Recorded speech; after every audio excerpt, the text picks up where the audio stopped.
political enthusiasts! Today we're going to talk about real-life examples of social media use in government.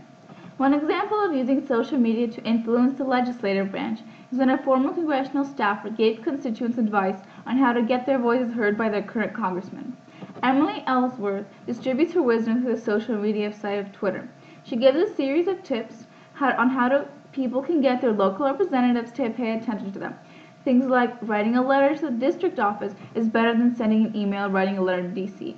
If you want to talk to your rep, show up at town hall meetings. Get a huge group of people that they can't ignore. Pack that place and ask questions.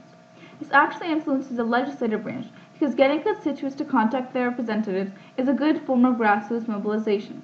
With constituents having a better knowledge of how to get their representatives to actually represent them, it could influence certain legislation and policies Congress decides to carry out. Ideally, these tips would be pretty effective, as they do come directly from a person that has 6 years of experience working with actual congressmen. The next instance of using social media is from the government itself. In 2015, the Environmental Protection Agency, an independent agency of the federal government, was found to have actually broken the law while using social media to get the public to support an Obama administration rule that aimed to protect water sources.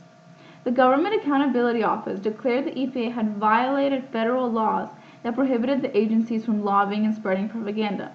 This has influenced both the legislative and executive branches.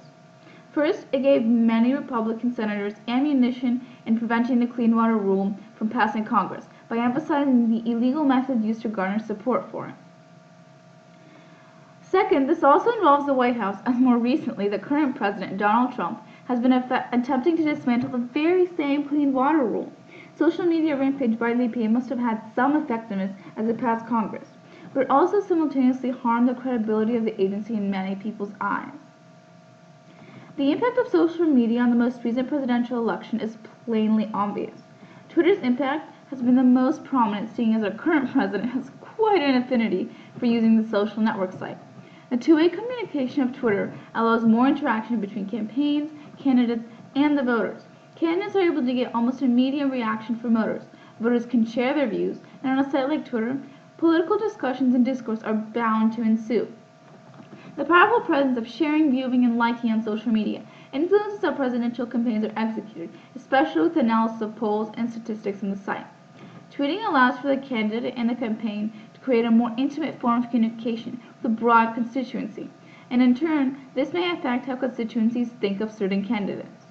Certainly, many people admired Donald Trump for his unconventional use of Twitter, because despite his rash comments, he displayed solely his voice and his opinions. With the way he executes the use of the medium, it gives the constituents a sense of raw, unrefined statements that actually sound like he is the one making these tweets, not just a staff member. With this higher sense of intimacy, voters could be potentially drawn in.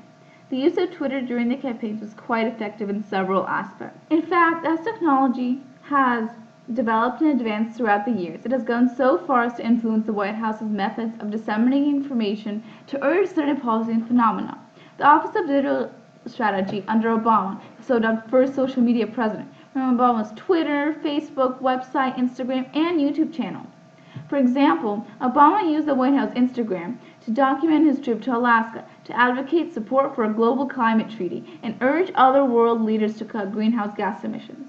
In this case, social media has affected the executive branch in that it allows the president to spread subtle but powerful images to create awareness for certain policies he wants to support, while also accessing the attention of millions of people that follow the account.